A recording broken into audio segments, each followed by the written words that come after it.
Por isso que é bom gravar.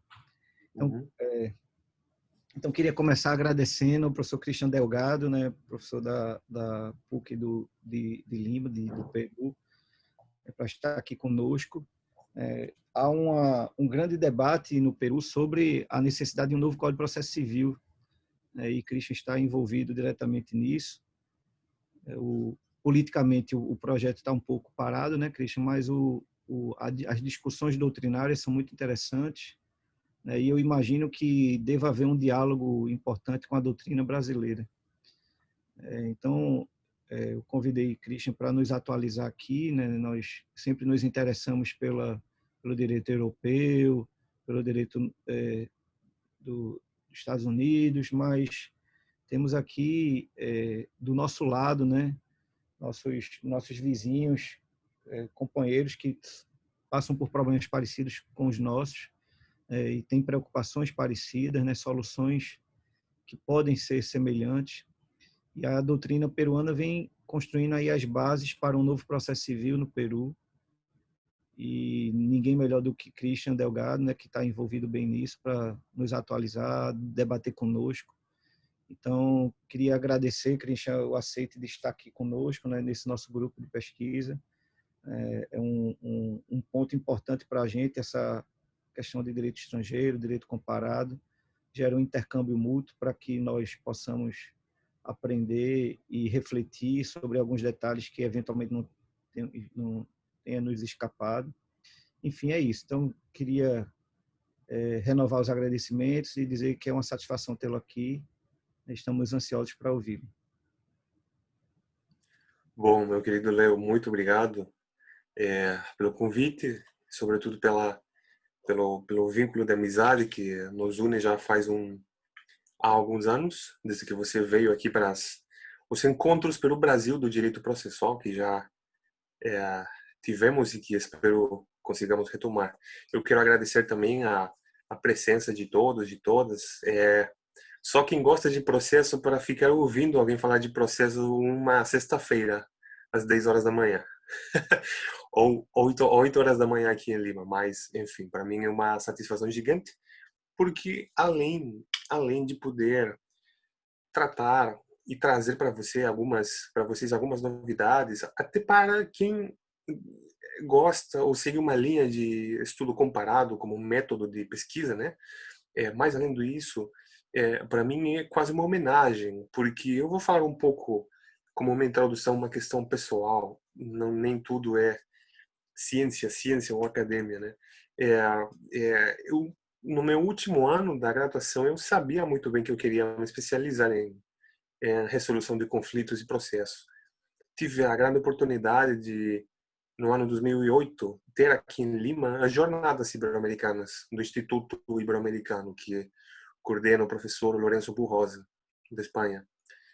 E então, no 2008, na minha faculdade, na Universidade de Lima, chegaram, meu Deus, teóricos que eu só lia, que eu só estudava, né? Então aí, logicamente, muitos professores brasileiros, de São Paulo, de Santa Catarina, Curitiba, enfim, Fred Dier. Então aí eu consegui conhecer também muito ao vivo as pessoas, os treinadores que eu lia.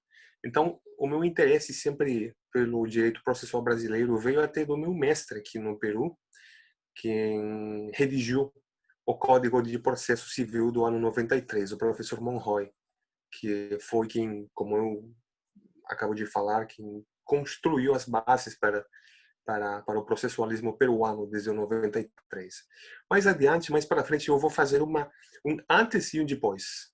Por quê? Porque se eu falo em processualismo desde o ano 93, é porque antes do 93, o que tínhamos, o Código de Processo do 1912, trazia mais um procedimentalismo, um cuidado extremo com as liberdades das partes, com uma quase ausência, uma falta de presença do juiz. Então, um modelo mais privatístico. Mas voltando ao assunto, para mim é uma grande satisfação poder agora estar apresentando para vocês não só um contexto do processualismo peruano, mas também as tendências de reforma, os trabalhos de propostas normativas, em que muito teve a ver, muito, tanto o CPC já revogado do 73 do Brasil, assim também como aquele do 2015, o novo CPC, o famoso novo CPC. Porque quando chegamos mais ou menos ao ano 2016, aqui no Peru, começamos a ter essas propostas sérias de reforma. Não de uma reforma de alguns artigos no CPC, não. Uma reforma integral, criar um novo código, porque acredito muito mesmo que a codificação no direito traz também uma forte raiz de ideologia, de princípios, de uma axiologia. É só ver ou estudar as normas fundamentais de qualquer código, o título preliminar de qualquer código, para poder já conhecer a genética, o ADN do modelo processual. Então, havendo dito isso, eu gostaria mais ou menos de fazer uma coisa sincrônica, como uma linha temporal. Para começar, o Peru foi colônia da Espanha, né, como tantos outros países da América Latina, e a nossa independência veio acontecer no ano 1821. Próximo ano vamos fazer 200 anos de independência. Então, a nossa primeira Constituição já republicana da independência foi no ano 1823. E por que isso é importante? Porque para quem começa a pensar nas estruturas já do judiciário peruano e, portanto, do CPC peruano, vai encontrar uma coisa incrível aqui, que é pura história, pura ideologia política. E é a seguinte: aqui vocês conseguem ver em espanhol, eu vou tentar interpretar a Constituição que acabo de mencionar, 1823, a primeira Constituição já da República Independente do Peru. No artigo 100, falava o seguinte: a Suprema Corte, o que seria o STJ, aqui temos uma Corte Constitucional e uma Corte de Justiça com competência nacional, é aquela que a Constituição está fazendo referência, falava o seguinte: corresponde ou é competência da Suprema Corte, e aqui vou parar no inciso 7, ou no parágrafo 7. Ouvir, e vou agora tentar interpretar, ouvir as dúvidas dos demais tribunais e da magistratura sobre a inteligência de alguma lei e consultar sobre aquela inteligência da lei ao parlamento. Agora, isso é uma questão bem sintomática, bem reveladora por uma simples questão. Temos uma Constituição que está já começando a fazer a tripartição de poderes, a outorgar aquela repartição de poderes ao Executivo, Legislativo e aquilo que nos importa aqui ao Judiciário, e já começa indicando que uma das funções da Corte Suprema é simplesmente reunir as dúvidas sobre a interpretação da lei e, portanto, comunicá-las ao Parlamento, para poder ter aquela interpretação autêntica do Parlamento. Então, quem agora relaciona isso com uma vontade do legislador, como uma voluntas legislatores, está certo. Aquele modelo positivista em extremo de o juiz boca da lei acompanhou não só a construção do sistema judiciário peruano, mas também as codificações. Então, quando avançamos já mais para diante, no ano 1852, temos o primeiro CPC, com uma forte influência espanhola da Espanha, logicamente, e que simplesmente repetia aquelas normas procedimentais, inclusive da colônia. Então, não era uma questão muito acabada ou muito adequada, melhor dizendo. Não era uma questão muito adequada para o direito peruano, já como república.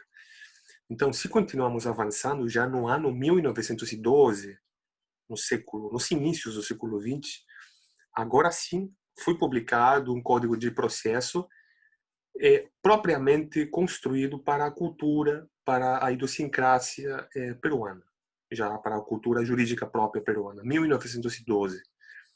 Então, esse, de fato, é o nosso penúltimo CPC. Tivemos o de 1912 e depois, já bem para o final do século XX, ano 1993, o CPC do 93, que vamos falar agora sobre aquele. Uma particularidade bem marcante do CPC do ano 12, do 1912, foi o extremo cuidado com as posturas processuais das partes, com os direitos, basicamente, das partes, das liberdades. E não se pense aqui como um modelo jamais hiperprivatista. Não, porque simplesmente o modelo que tinha o CPC do 12, anterior ao penúltimo do Peru, era um modelo construído basicamente com aqueles ideais do processualismo clássico: liberdade, igualdade e mínima ingerência do Estado. Mínima ingerência. E percebam aqui que aquele modelo, aquela ideologia vem diretamente das influências pós-revolucionárias francesas. Então, desde já, aqui podemos fazer uma comparação, quase uma aproximação, também com o Código de Processo Civil do ano 73, com aquelas influências que tanto levaram também aos processualistas e às processualistas brasileiras a pensar num código, por exemplo, de tutela de direitos, e não tão só de tutela de direitos ou do crédito.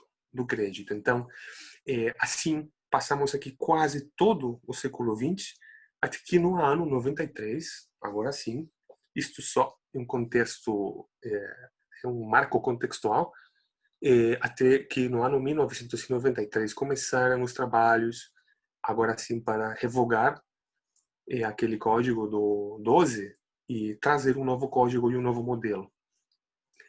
E exatamente isso aconteceu. Porque quando já paramos a refletir ou avaliar o código do ano 93, e só para explicar um pouco aqui o documento que eu tenho, essa é a versão oficial, eu vou passar, também vou encaminhar para vocês com muita satisfação, logicamente. A proposta, agora sim, a proposta de reforma do CPC vigente peruano, do 93. No lado da esquerda, vocês podem ver aqui, temos o texto vigente, que é o CPC do 93, e aqui já a proposta normativa, que é aquilo que está sendo debatido, que talvez algum parlamentar tenha na sua escrivaninha, que ainda não está dando nenhuma continuação para aqueles debates, como sempre acontece nos parlamentos. As coisas menos importantes são, parece, aqueles assuntos de uma relevância nacional, quando não é. No texto atual do CPC do 93, chegamos então, eu vou inclusive acrescentar mais um pouco, só para primeiro ter o texto vigente, chegamos a um momento em que aquele privatismo, aquela ausência, aquela falta de não só poder, e aqui eu quero tratar isso com muito cuidado, o processo não é nem sempre, nem necessariamente um instrumento de poder do Estado. Não. Não vamos discutir aqui sobre o publicismo e o privatismo, mas aqui temos no CPC vigente um modelo sincrético que traz o melhor do privatismo e também do publicismo.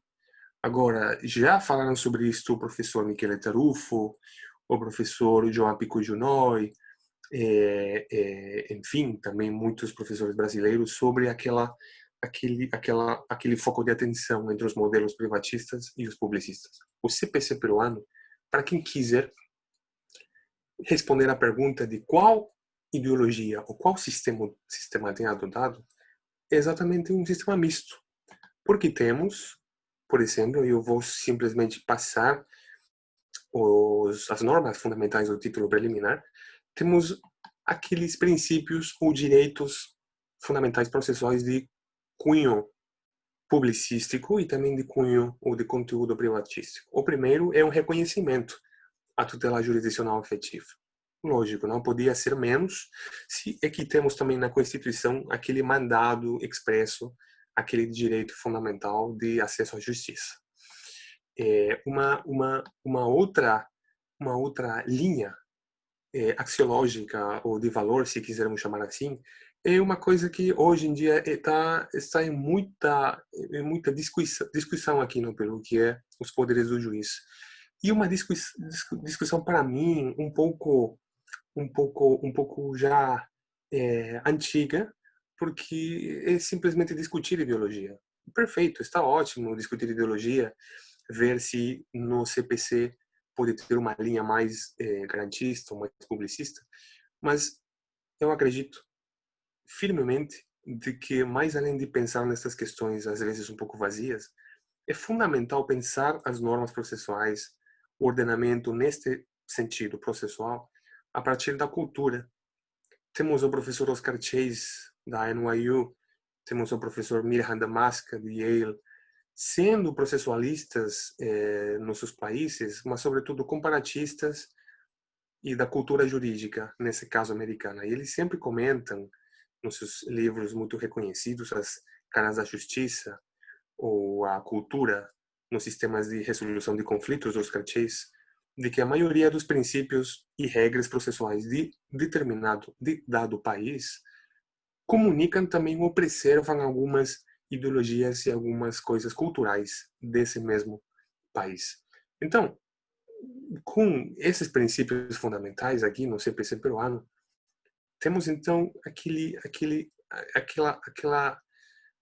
perfil misto entre os poderes equilibrados do juiz com as liberdades das partes. Por exemplo, aqui temos no artigo 2 os princípios de direção e impulso de ofício do processo, como não pode ser, não pode ficar o processo simplesmente à livre vontade das partes, na sua continuação ou não, logicamente.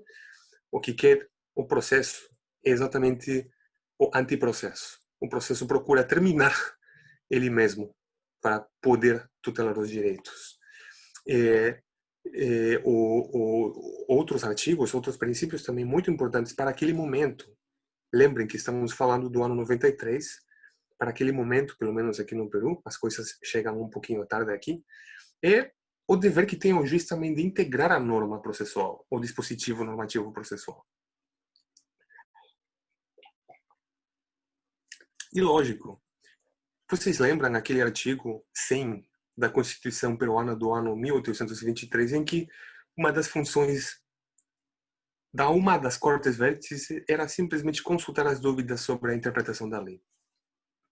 Até parecia que o próprio termo da jurisdição não significava interpretar a lei, mas simplesmente pedir ao parlamento para a consulta sobre o conteúdo da lei.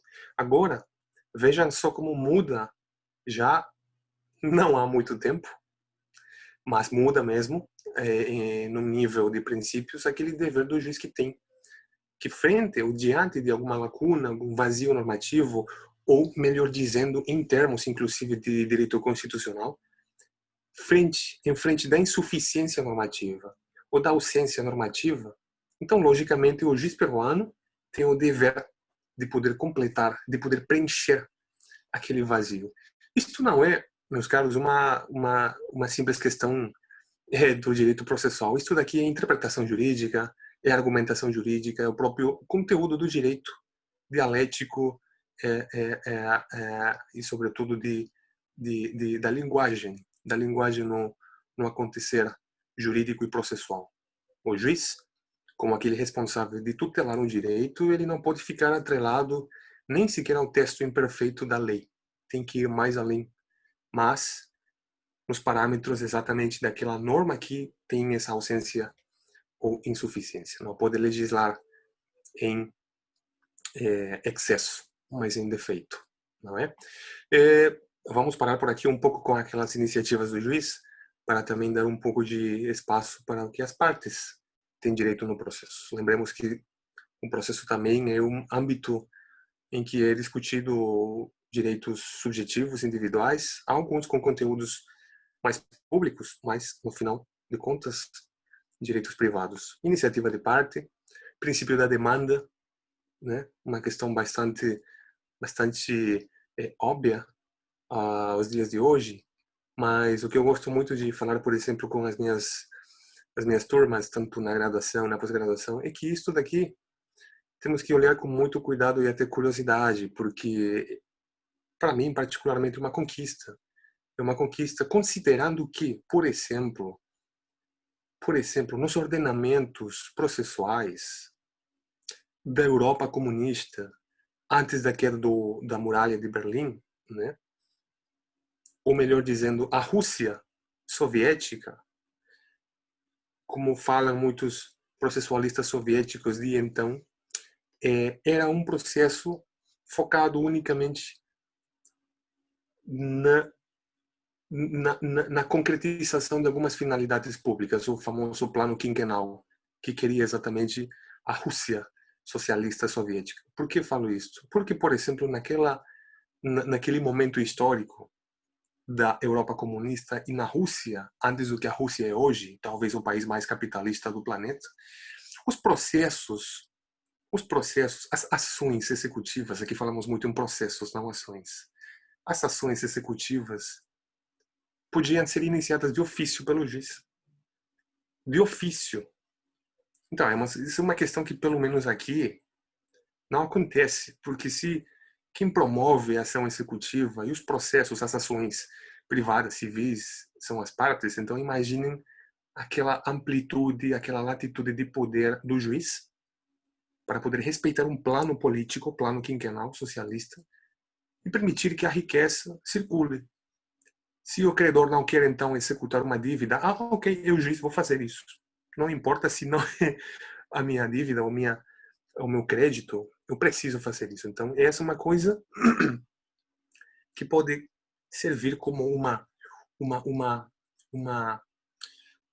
dado, um fato histórico importante que é logicamente antagonista ao princípio de iniciativa de parte, que é respeitado quase na maioria desses temas aqui da América Latina.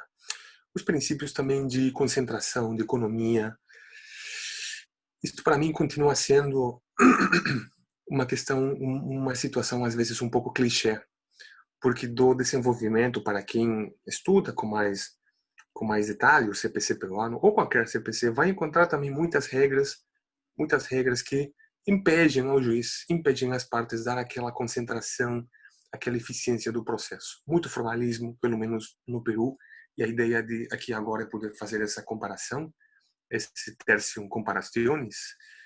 Temos muitas normas que impedem, que impossibilitam, exatamente pelo formalismo extremo, que o processo possa ser aquele processo imediato, concentrado e econômico, eficiente para as partes.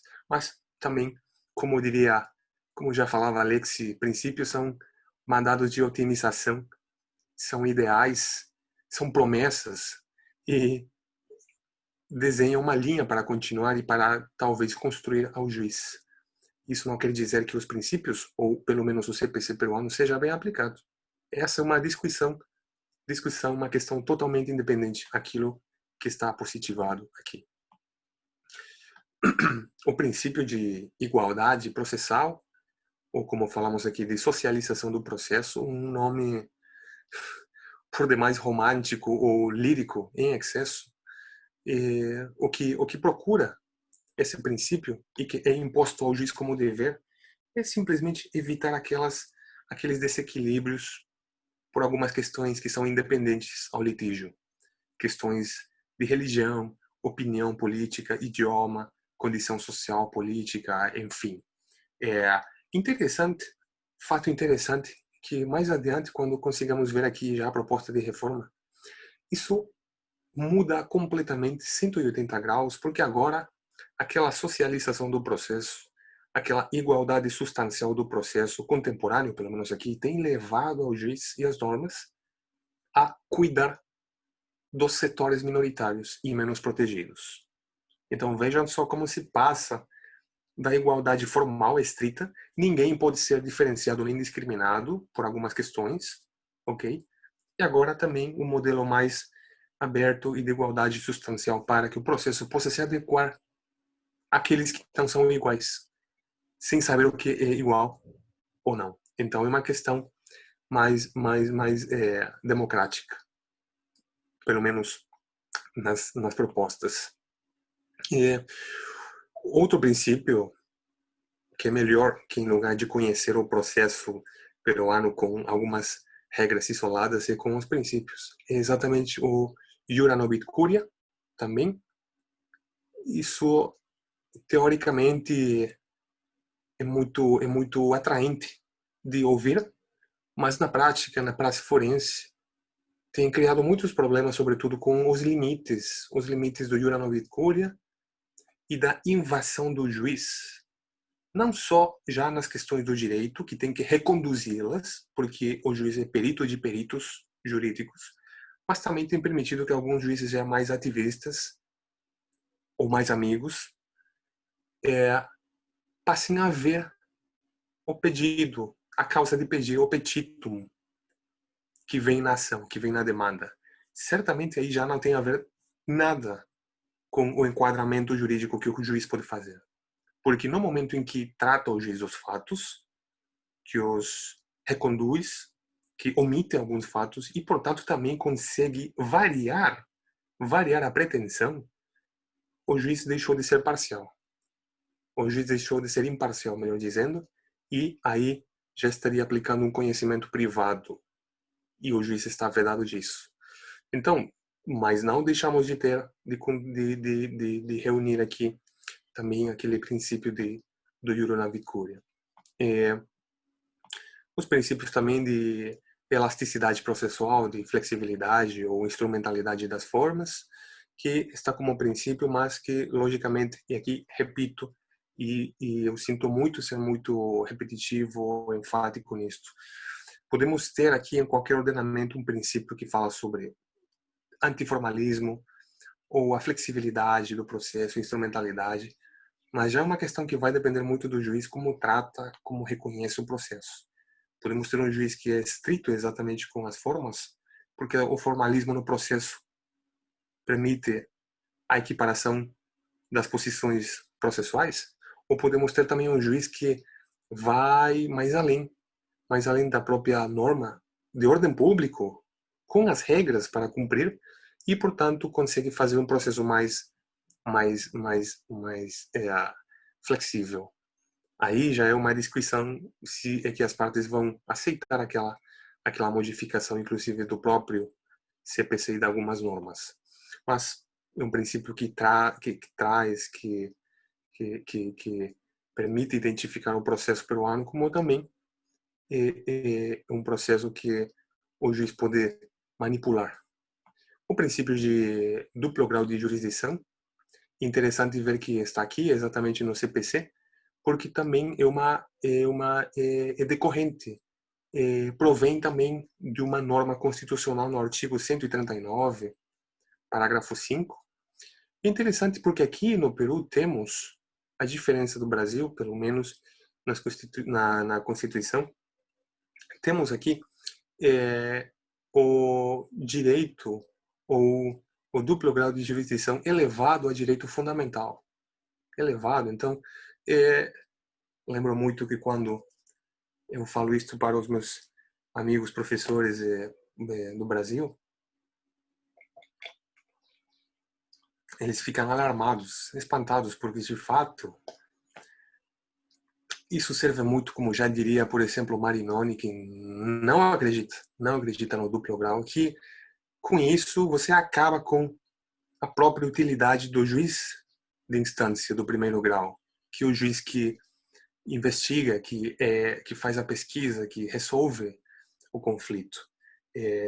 Então ele, assim como tantos outros, inclusive na América Latina ou na Europa, o próprio Capelletti também discutia muito, não era muito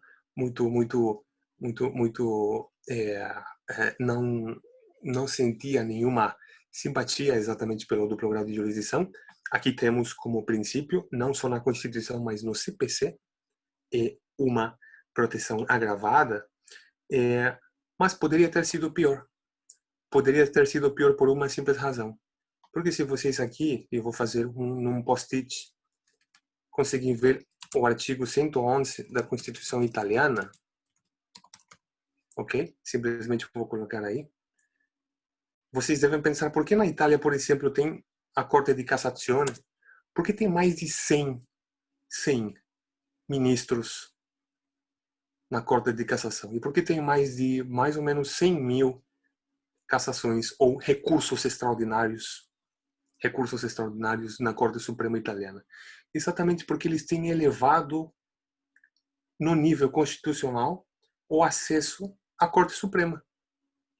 Então vejam só como temos aqui, desde o extremo menor, vamos, não quero dizer menor proteção, mas pelo menos de positivação, o Brasil que não tem exatamente positivado o duplo grau de jurisdição, o Peru que tem, tanto na Constituição como no CPC, ok, até duplo grau de jurisdição, recurso extraordinário ou acesso às Cortes Supremas não é mais um nível de jurisdição. E temos do outro lado extremo, já quase fundamentalista, o Talibã, a Constituição italiana, em que eleva a direito fundamental poder litigar ou poder tutelar um direito perante a Corte Suprema. Virou direito fundamental, não pode ser restringido, então vamos lotar a Corte de Cassação italiana com cassações ou com recursos extraordinários. Então, essa também é a gravidade de poder tornar irrestrito ou muito rígido, ou positivar muito um direito que talvez não tem necessariamente um conteúdo de duplo grau, como é poder acessar a uma Corte Suprema. Então, vejam só que até esse ponto, desde normas fundamentais, é o que temos aqui, pelo menos no CPC vigente do Peru. Com isto, eu quero colocar um ponto à parte na minha breve e espero que não entediante fala, para poder chegar então ao ponto de quebra ou de uma mudança paradigmática, porque desde o ano 93 até pelo menos agora e quem sabe mais adiante, o processo civil e as normas e a cultura do litígio de um país sempre está em contínua mudança, sempre. Agora já temos inclusive discussões sobre não mais um processo físico, mas sobre um processo virtualizado, um processo online. Já temos muitos escritos, muitos textos que falam do acesso à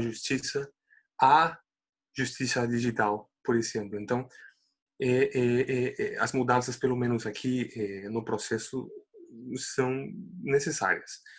Considerando isso, o ano 2016, vamos agora ver tão só a parte das propostas. O ano 2016, o Ministério de Justiça, percebam aqui que essa proposta leva aqui o logotipo do Ministério de Justiça e Direitos Humanos do Peru, com a iniciativa legislativa que tem, como todo ministério, reuniram a 12 professores para poder pensar numa reforma do CPC. Esse foi a primeira tentativa séria de poder reformar integralmente o CPC. Não reformas isoladas, não reformas por capítulos do CPC, mas completamente. Percebam só que interessante que no ano 93 nós tínhamos um modelo novo processual, saindo do modelo anterior, e o Brasil no 94, com as reformas, como muitos também processualistas brasileiros falando de uma reforma de tutela de direitos, já introduziram coisas que nós nem temos no CPC vigente, um ano antes da reforma do 94. Medidas de execução atípicas para obrigações de fazer e não fazer. Aqui é uma coisa muito complicada de poder levar para frente aquelas ações executivas, a atuação das sentenças condenatórias com o mandado de fazer ou não fazer. E no 93 começamos de uma forma errada, porque deixamos de oferecer as regras para as execuções dessas obrigações. E vocês já no 94 mudaram por completo, porque introduziram a antecipação da tutela, o artigo 273 ou 461, que foi revolucionário. E me desculpem, aqui não estou fazendo uma publicidade enganosa nem nada, mas como alguém que estuda também o direito processual brasileiro, Isso para mim foi um avanço necessário e muito mais muito em vanguarda, muito avançado para o ano, para o tempo em que vocês tinham feito isso. Só para uma questão de curiosidade, a minha primeira dissertação de mestrado foi sobre ação inibitória e uma tentativa de poder introduzir exatamente aquele regime de proteção de direitos extrapatrimoniais no Peru, porque não temos nenhuma cultura legal sobre isso, nenhuma normativa adequada. No ano 2016, começou a se pensar numa reforma. O que precisa de ser reformado no CPC peruano? Como poderíamos melhorar? Como poderíamos atualizar o CPC do 93? E já no ano 2016 já tínhamos várias experiências regionais na América Latina que já poderiam apresentar alguma mudança nas normas processuais. Colômbia, com a nova lei processual, o CPC brasileiro, o novo CPC do 2015, Argentina também, Chile tem desde o ano 2011 no Senado também uma proposta que foi feita, por exemplo, com o professor Álvaro Pérez Ragone, muito conhecido também no Brasil. Então, estamos num clima de mudanças. Alguns países levarão essas mudanças a uma questão real e outros, por exemplo, aqui no Peru, ainda não.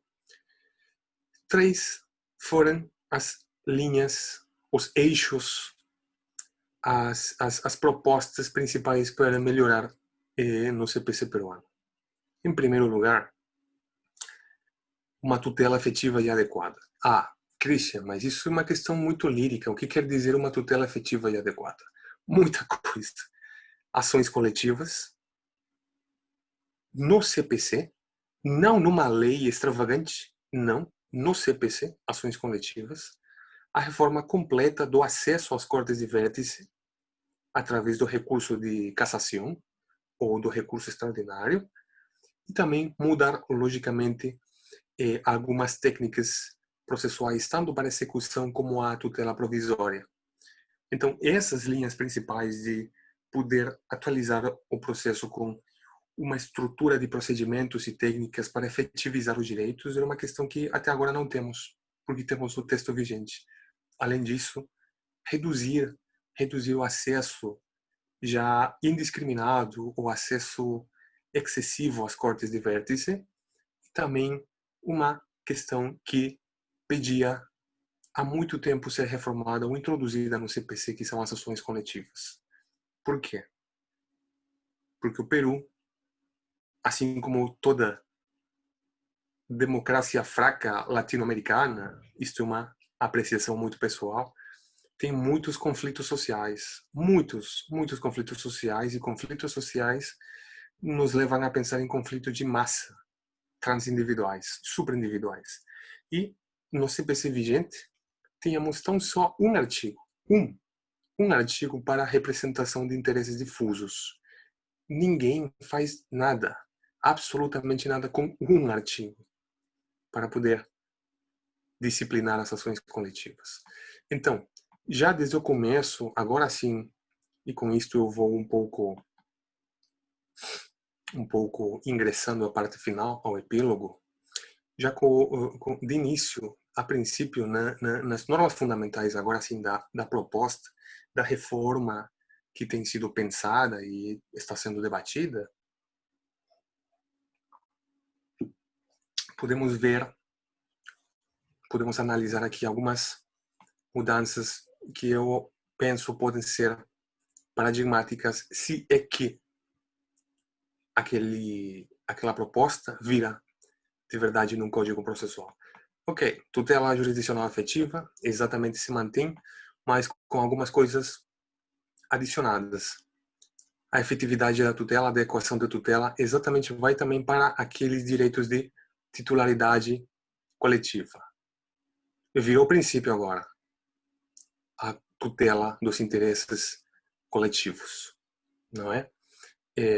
Mantemos aquele perfil sincrético da linha publicista ou do preenchimento de valores constitucionais e públicos, como prefiro chamar, em lugar de publicismo, para não cair naquele maniismo de publicismo mal e maior direito,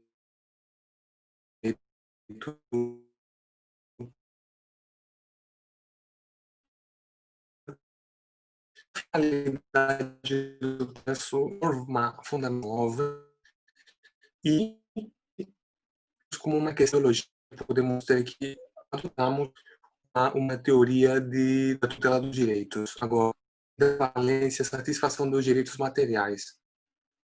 Não, tem muitos parlamentares falando que não pode se pensar num procedimento para evitar danos, porque poderia ser pensado como censura. Como censura. Imaginem vocês, alguma empresa do mass media, meios de um direito de imagem, de honor, de honra. Então, mais além de ter um capítulo sobre a ação inibitória atípica, as discussões no debate ou na exposição exatamente daquela proposta não conseguiu ver a luz, porque muitos parlamentares, isto está em YouTube, muitos parlamentares falaram, não, isso vai levar à censura. Então, vejam só, e exatamente por isso não existe, não temos, bom, o novo CPC brasileiro não tem um capítulo, um procedimento atípico geral para a ação inibitória. Acredito que não era necessário, se é que vocês têm o 461 ou tinham o 461 e também a antecipação da tutela. Mas é interessante ver exatamente esses debates. Por que falo isto? Porque estava fazendo referência, estava relatando para vocês que já sob uma questão valorativa, axiológica, o juiz então aqui é um juiz que satisfaz direitos materiais, um juiz de tutela de direitos.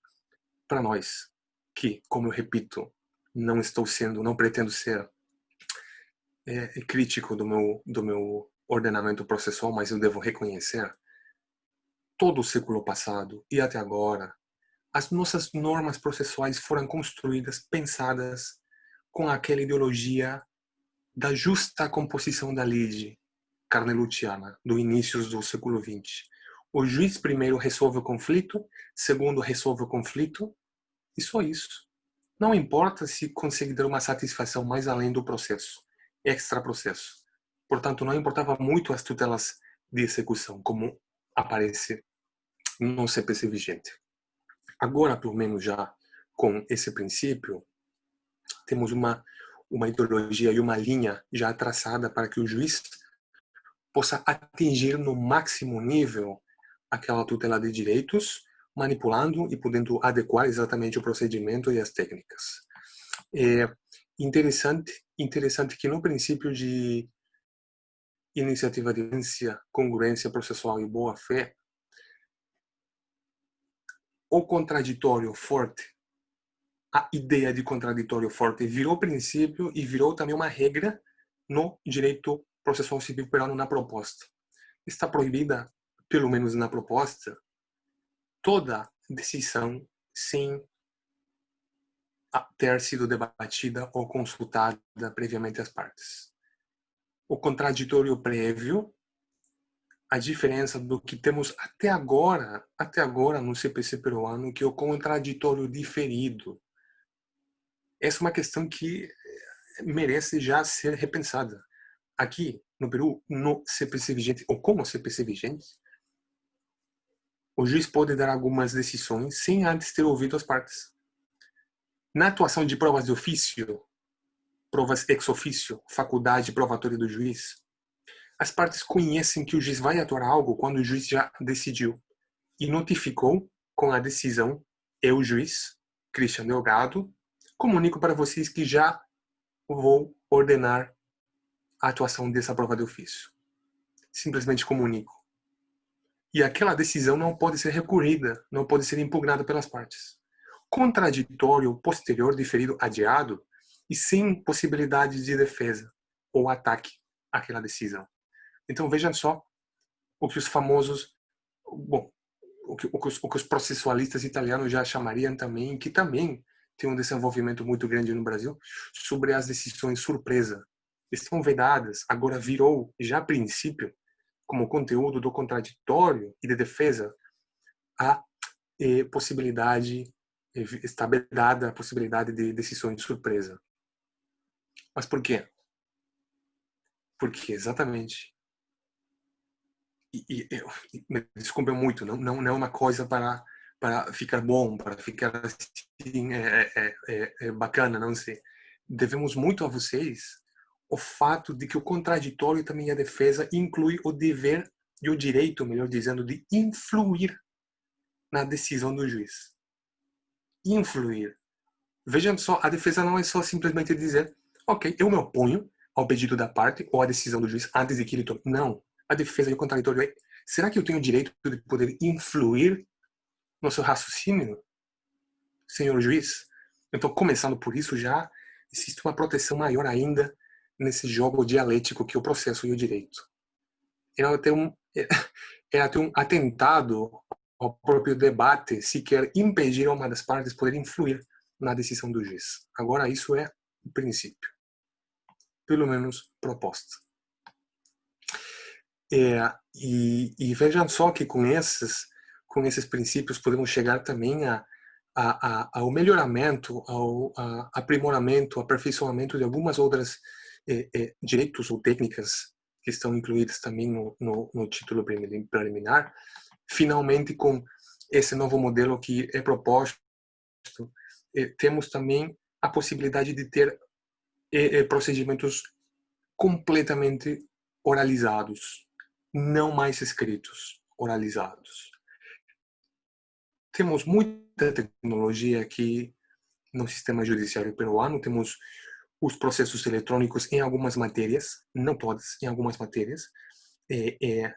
Temos penhor online, temos o uso da tecnologia, tem atingido, tem abraçado muitas técnicas, muitas partes, muitas fases do processo. Mas o que tem sido uma coisa de maior destaque, de maior de relevância ultimamente, é a completa oralização do processo.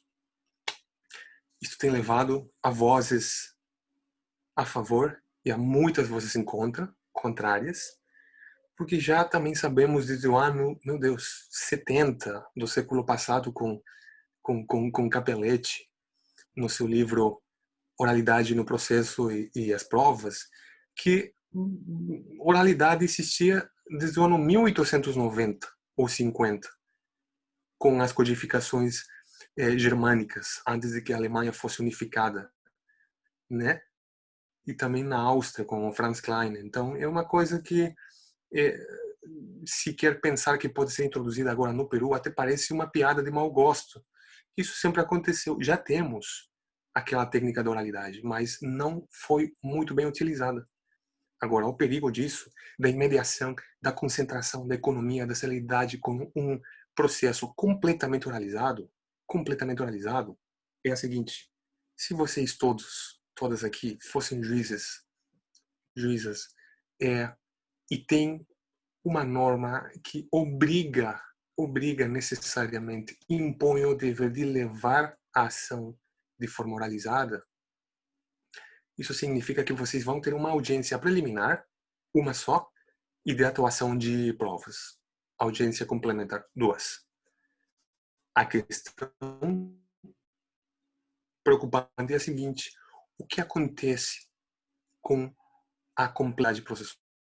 Será que para o juiz são suficientes 2 audiências para simplesmente poder dar uma tutela adequada a uma causa, uma ação que pode ser altamente complexa? Aqui no CPC peruano, nem na proposta, não existe uma linha sobre o que é complexidade processual para que o juiz possa organizar o processo. Isto é case management. Temos aqui que dialogar muito com os Estados Unidos e com as codificações do Common Law para também ver como o juiz administra o processo. Ok, o juiz tutela direitos, sabe direito, conhece, mas também pode fazer algo a mais para que seja efetivo. O case management. Como vamos impor o dever ao juiz de que consiga gestionar, de que consiga administrar essa complexidade se não falamos o que é uma ação complexa. Multipartes, ações ou direitos coletivos, quantia ou quantum do pedido, o que é uma complexidade? Conhecimento muito científico. Será que o juiz necessariamente tem que ir para a oralidade, para um procedimento oralizado, inclusive se tem uma ação muito complexa? Esse é um problema, por exemplo, que não resolve, não está nem tratado aqui na proposta. Então, para fazer um grande resumo, o que quero deixar bem temos muitos princípios aqui que são simplesmente uma repetição ou uma redação atualizada, nem sempre constituem mudanças significativas, mas aquelas que eu consegui mencionar são as mais importantes. Temos primeiro, para resumir, como eixos, como grandes linhas mestres de mudança, de proposta, não é? Ento coletivo. O último capítulo do CPC trata sobre isso e temos mais de 30 artigos sobre ação coletiva. E vejam só, no grupo de reforma que foi formado pelo Ministério de Justiça, tivemos oportunidade de convidar a professores estrangeiros para que eles possam nos ajudar a avaliar e poder trabalhar em conjunto com a proposta que os professores peruanos estavam fazendo. Tivemos a grande honra de ter o professor Fred na proposta das ações coletivas peruanas. E ficou muito interessante trazer algumas ideias que no novo CPC nem precisamente estão compreendidas no novo CPC brasileiro. A parte também dos precedentes das Cortes Supremas, conseguimos também ter a ajuda, a colaboração, a participação do professor Marinoni, muitos professores espanhóis também. Então foi uma democratização aberta não só dentro do país, mas fora também, recebendo ideias dos professores dos países que servem como fonte de inspiração para nós os peruanos aqui. Brasil, Espanha, chamamos a professores italianos para fazer essa proposta. Os principais eixos, repito, e com isso já quero finalizar, para poder, sobretudo, ouvir vocês e poder comentar a respeito, a introdução das ações coletivas, a redução ou a disciplina do acesso às cortes de vértice, à Corte Suprema Peruana, e também a introdução tanto de técnicas como de procedimentos para a efetiva tutela dos direitos. E falo de todo tipo de direitos, patrimoniais, não patrimoniais, e de todo tipo de prestações. Fazer, não fazer, que não tenham um conteúdo de crédito. Foram melhoradas muitas coisas, a tutela provisória. Adotamos um modelo brasileiro, porque o que temos aqui até agora é o gênero tutela cautelar e as espécies cautelar, asseguramento estricto sensu e antecipação. Isto é Calamandrei falando nos provedimentos cautelares. O gênero é o asseguramento cautelar, e do asseguramento vem o asseguramento, uma repetição estricto sensu e uma antecipação. Não. Aqui a mudança proposta que abraça o novo CPC peruano passa exatamente por ter como gênero a tutela provisória, como está no novo CPC. Aqui, atenção, isto é o texto vigente.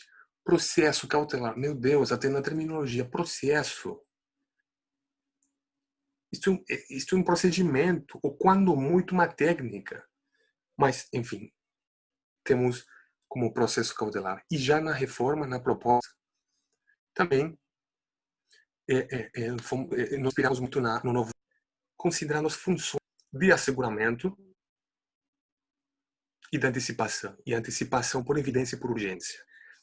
Isso é um desenvolvimento, é um made in Brazil, que está no novo CPC aqui do projeto peruano. E, logicamente, isso é poder demonstrar ou apresentar a tutela provisória como sempre foi,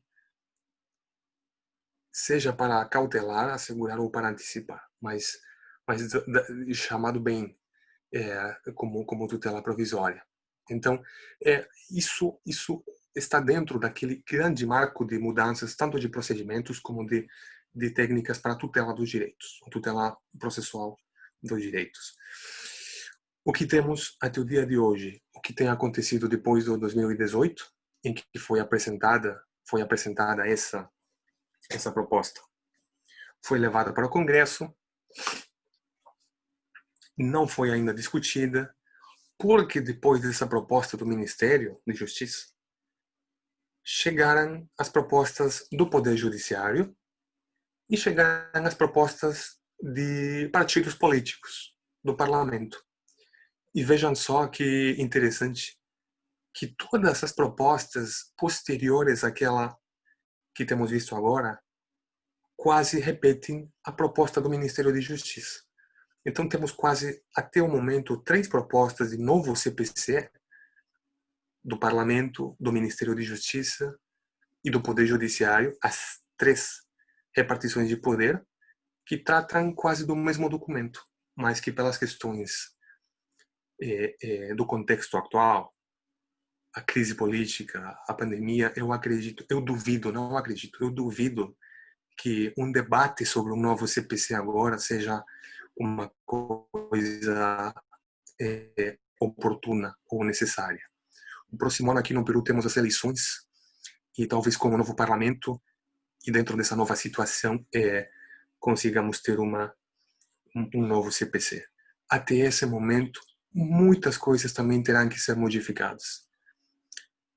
O acesso à justiça digital, o uso das tecnologias de comunicação e informação, que ainda estamos nos 50%, e todas aquelas mudanças, todas aquelas normas e regras que têm sido também publicadas desde março desse ano até agora, que tem a ver com o funcionamento do judiciário numa situação de não presencialidade.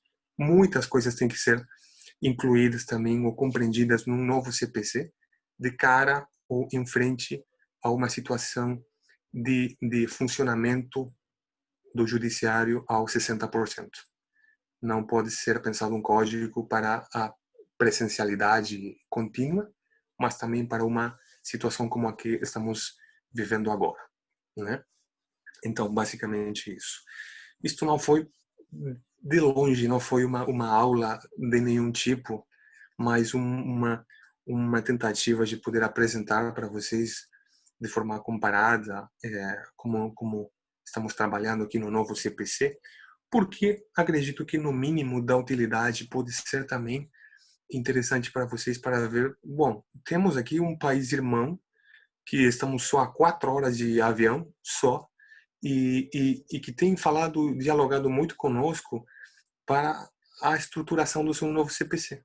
Sempre temos feito isso, desde o 93, com a proposta agora do novo código, e muitas coisas sempre olhamos para o nosso irmão mais velho, que está aqui ao lado, para muitas coisas do direito, muitas. Então, muito devemos também ao seu desenvolvimento teórico, e isto, para mim, já como uma questão pessoal, serve para sempre prestar uma homenagem quase a os 60% de livros que tenho aqui no escritório e em qualquer outro lugar espalhado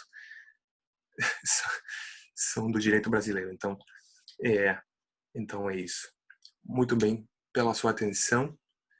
Muito obrigado.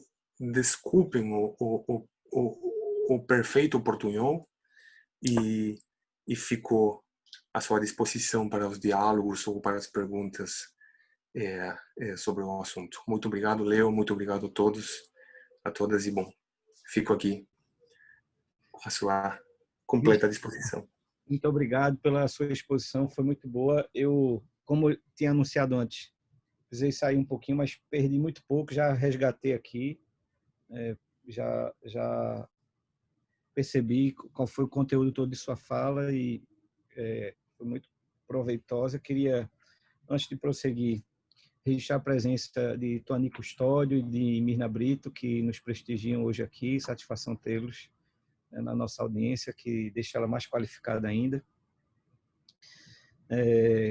Vanessa Bica, que está sempre conosco, né, aluna do professor Mitidiero, os nossos alunos aqui do mestrado e doutorado.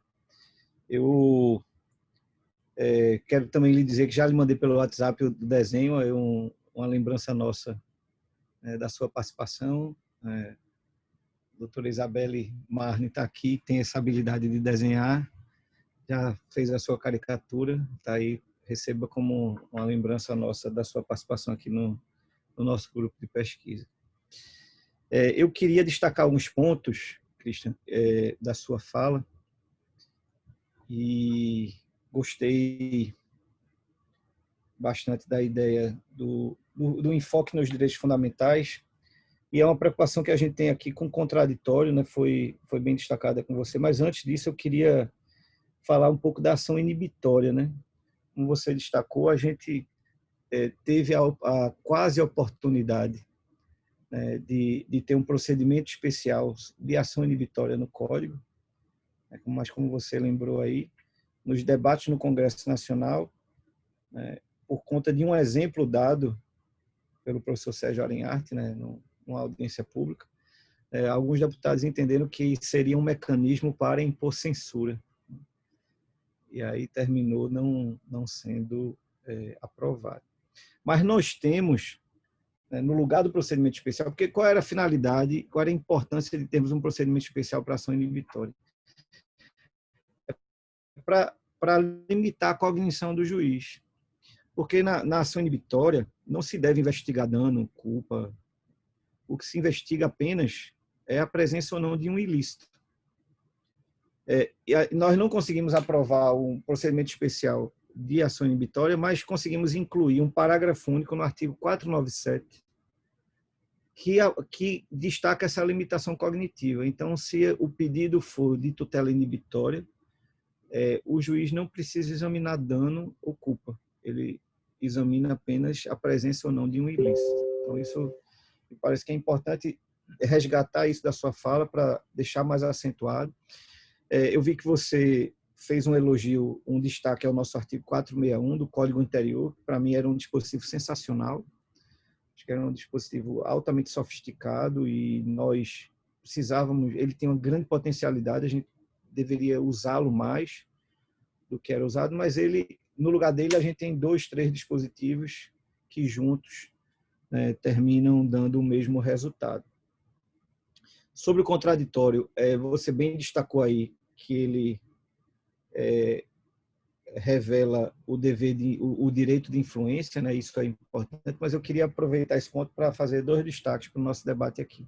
Primeiro, dizer que o contraditório para a gente hoje, aqui no Brasil, ele não se restringe só às questões de fato, ele também alcança as questões de direito. Acho que isso é muito importante, né? Então, mesmo que o juiz perceba que há uma questão ali, até mesmo cognitiva de ofício, ele precisa inaugurar aí o contraditório para que se possa, enfim, exercer esse direito de influência. Mas de nada adianta o direito de influência, Christian, se nós não tivermos o dever de fundamentação do juiz. De nada adianta eu poder querer influenciar e o juiz não ter o dever de enfrentar minhas alegações. Então, queria ouvi-lo sobre isso. Qual é a perspectiva peruana sobre o dever de fundamentação? Eu percebi que há uma inquisitoriedade um pouco mais acentuada, né? Eu acho que isso é também uma herança espanhola, né?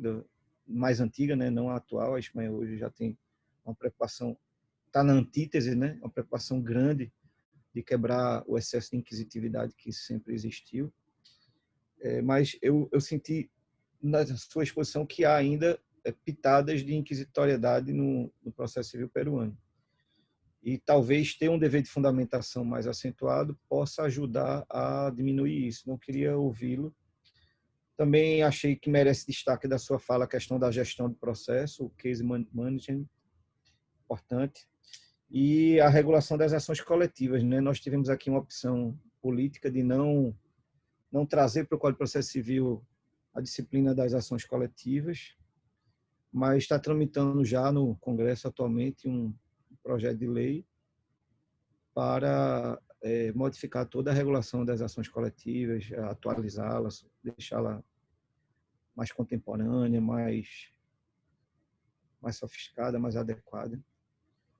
E não sei se você já chegou a ter acesso a ela, como o Fred esteve por aí para falar disso e ele tem contribuído bastante nesse projeto de lei das ações coletivas, pode ser que as bases já estejam aí disseminadas no Peru. Mas, enfim, são esses pontos que eu queria destacar para que a gente possa, então, começar o nosso debate aqui. Muito, muito obrigado, Leo.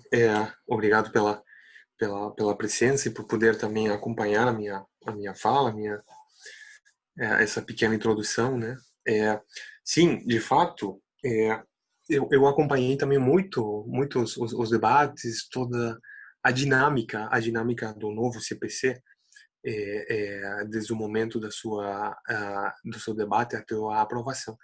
Então, sim, totalmente de acordo. De fato, considero que inclusive não era necessária não era necessário um procedimento atípico inibitório geral, quando realmente você pode ter a gestão desse procedimento ou dessa ação inibitória a partir da prova. Claro, com a restrição dos fatos a provar, como você colocou muito bem, que é dos fatos temidos, não do dano, você já impõe ao juiz uma cognição parcial. Não pode ser provado mais além nada mais do que a futura realização do dano. Nesse caso, o ilícito de ameaça, né? Então, isso também nós aqui tentamos introduzir com a redução da cognição parcial sobre as questões só de ilícito não lesivo mas também não num procedimento geral, só com algumas técnicas tanto da prova, da atividade probatória, como também da execução. Claro, o 461, o 497 agora tem servido muito para para a proposta do CPC peruano, porque temos quase misturado algumas coisas, mas introduzido todas aquelas técnicas também executivas contra a vontade do devedor. Temos reconhecido também os limites da proporcionalidade, a responsabilidade também do juiz, inclusive do juiz, caso ele impor uma medida muito, muito restritiva. Então, ficou uma coisa bem, bem interessante, não necessariamente completa, mas mais interessante. Como o contraditório acontece, sim, claro, questões de direito, inclusive, vamos supor a iura novit curia, ou a adequação da fundamentação jurídica das partes que o juiz tem o dever de fazer. O contraditório aqui não precisamente vai ter as questões de direito, sobretudo dos fatos, mas considero que é uma contradição, porque se bem temos aquelas normas que dizem não, contraditório para questões de fato, no artigo de motivação da sentença, e aí entra diretamente a fundamentação que você também colocou, muito, muito importante, na motivação de sentença, o juiz deve responder e, portanto, fundamentar todos os pedidos, as alegações de fato e essas alegações de direito. E também, inclusive, tem o dever, como requisito de validez na sentença, de poder, inclusive, se expressar sobre aquelas provas que não lhe produziram convicção. Então, com isso, você já tem assegurado que o juiz vai necessariamente se manifestar sobre aquilo que ele produziu convicção ou um nível de probabilidade, mas também vai comunicar por que o resto de meios probatórios, de documentos, ou enfim, não foram suficientes para produzir uma convicção e dar um resultado favorável para qualquer das partes. Esse novo dever ou standard de motivação e fundamentação, aqui no novo CPC tem um artigo que, como eu acabo de mencionar, enumera, tem uma lista, uma série de requisitos ou do conteúdo da sentença. E nesse conteúdo da sentença exatamente está a necessidade de poder se expressar, contestar todas essas questões trazidas pelas partes. Não pode deixar de se expressar de nada. O único âmbito interessante, vejam só como tudo é construído a partir de uma ideologia. O único âmbito aqui no Peru de resolução de conflitos em que quem decide pode minimamente motivar, é na arbitragem. Na arbitragem, exato, na arbitragem, aqui no Peru, temos muita arbitragem, pública e privada, sobretudo privada. A lei de arbitragem impõe o dever mínimo, uma simples motivação mínima ao tribunal arbitral para poder declarar procedente ou improcedente a ação. Não precisa uma coisa muito estruturada. Inclusive, tem muitos teóricos que já têm escrito, não, por respeito à vontade das partes, as partes que estão litigando numa arbitragem podem para que o tribunal arbitral não tenha a necessidade, chamamos do lodo arbitral. Esse é o único espaço de resolução de conflitos, um mecanismo em que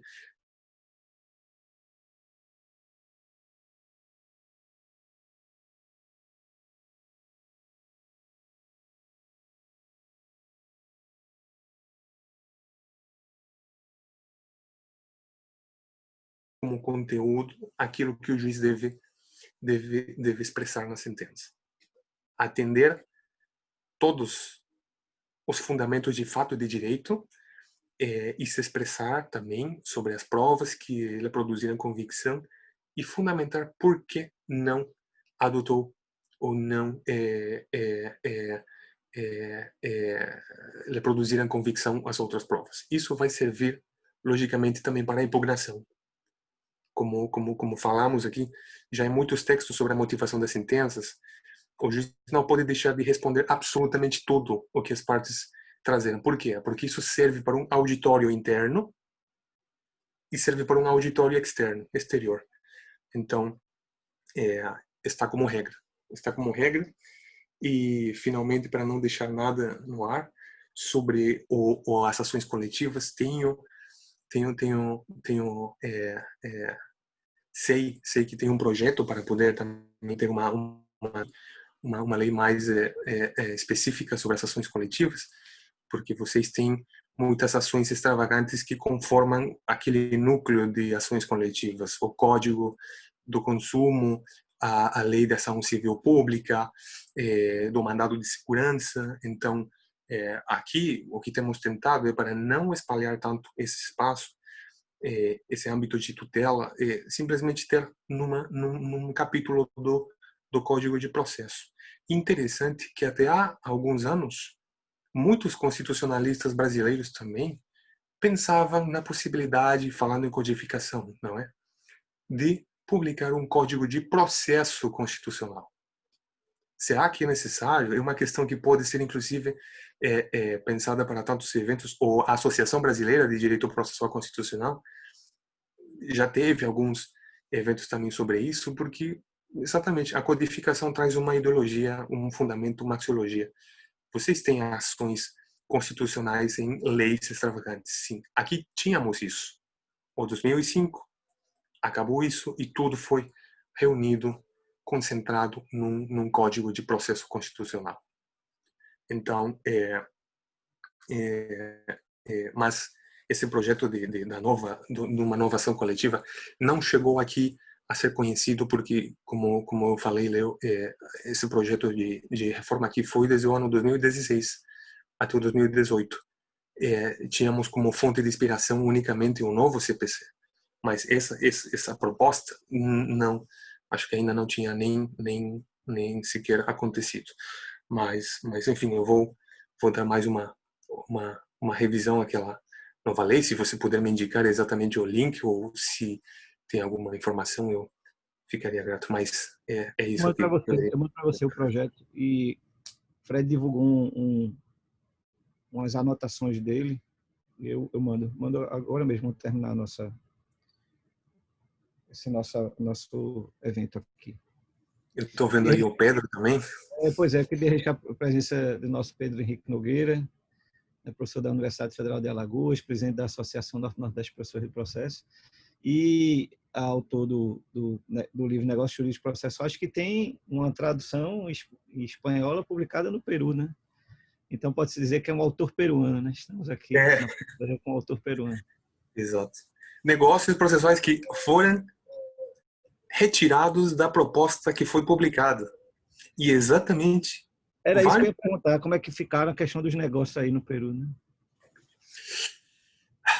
A mesma questão que acho que aconteceu no Brasil. Tudo bem, tudo perfeito, como permitir às partes as convenções, negócios, perfeito. Vai ter nem sequer mínimo de controle do juiz sobre esse acordo, sobre esse negócio. Então aí, quando a gente começou a debater isso, a discutir no grupo, vários professores, num minimalismo, disseram: mas para que você coloca a faculdade, o direito das partes de poder chegar? Se por último sempre vai ser avaliado e controlado pelo juiz. Então, onde é que fica assim a liberdade, essa amplitude de poder ou do direito das partes, se no final o juiz pode homologar ou não aquele acordo? Mas isso é andar com os olhos fechados, né? E pensar, não, melhor não introduzir os acordos processuais porque pode no final não ser aprovado pelo juiz. Ok, mas se for aprovado, não serviu? Então por que não deixar? Esse minimalismo foi muito útil para poder retirar a possibilidade como princípio, atenção, como princípio nas normas fundamentais sobre a liberdade das partes. Sim, temos normas que permitem às partes, porque não são normas de ordem público, permitem às partes modificar um pouco ou chegar a acordos com controle do juiz. Mas é uma coisa um pouco estranha, porque como princípio não foi desejado de ser introduzido nas normas fundamentais, mas como regras em alguns capítulos do CPC é possível aquela oportunidade das partes poderem negociar. Mas enfim, é mais ou menos isso. Mas está disciplinado, sim, não como princípio, como regras espalhadas. Eu já acabei de encaminhar para o seu WhatsApp o projeto de lei das ações coletivas e as anotações que o professor Fred tem divulgado, que ele fez. Isabelle Marne colocou aqui um comentário no nosso bate-papo, eu vou dar a palavra a ela, porque quem for assistir só a gravação não vai ter acesso ao que está escrito. Isabelle, diga aí. Não, era só concordando com a observação que o professor fez, de que não fazia sentido esse argumento utilizado para retirar a possibilidade do negócio jurídico processual, sob a alegação de que, mas ao final vai depender sempre da homologação do juiz. Mas isso não quer dizer que não existe a liberdade das partes, até porque essa possibilidade do juiz homologar ou não era discricionária. Uma coisa é as partes se manifestarem segundo a própria vontade delas, mas o poder que se conferiria ao juiz não era de homologar ou não segundo a vontade dele, de modo discricionário, mas circunscrito a certos limites, deixando todo um âmbito para a liberdade das partes. Né? Exato, exato, Isabel. E exatamente é por essa razão que quando eu, assim como outros professores dentro do grupo, da comissão e professoras, chamaram a atenção para, ok, vamos permitir que as partes possam contribuir ao processo para torná-lo mais eficiente, mais célere, mais até equitativo ou equilibrado, porque é essa também a finalidade dos acordos processuais. Não só jogar ao privatismo, não, isso traz uma finalidade também de melhoramento do processo. É por isso que eu falei que quando foram debatidas aquelas ideias ou razões para poder fazê-lo ou torná-lo um princípio, porque é importante não só como iniciativa de parte, mas como a liberdade contratual das partes no processo, aconteceu um reducionismo, um minimalismo argumentativo exatamente nessa linha. Se o juiz vai controlar, para que permitir isso às partes? Então, aí, certamente, todos vocês, todas vão coincidir no fato de que exatamente para que funcione isso, deve ter um espaço intangível das partes, para que simplesmente comuniquem ao juiz, olha, é o nosso direito disponível dentro do processo, direitos processuais disponíveis, então, olha, não quero oferecer meios de prova de documentos, só quero meios informáticos, pronto. Então aí o juiz não tem que dizer, não, esse processo aqui, doutor, é escrito, me apresente as folhas. Não, eu não vou aceitar um link ou alguma prova no blockchain ou numa nuvem, não sei. Então foi não foi muito feliz aquela discussão exatamente por esse minimalismo. Não, mas concordo plenamente.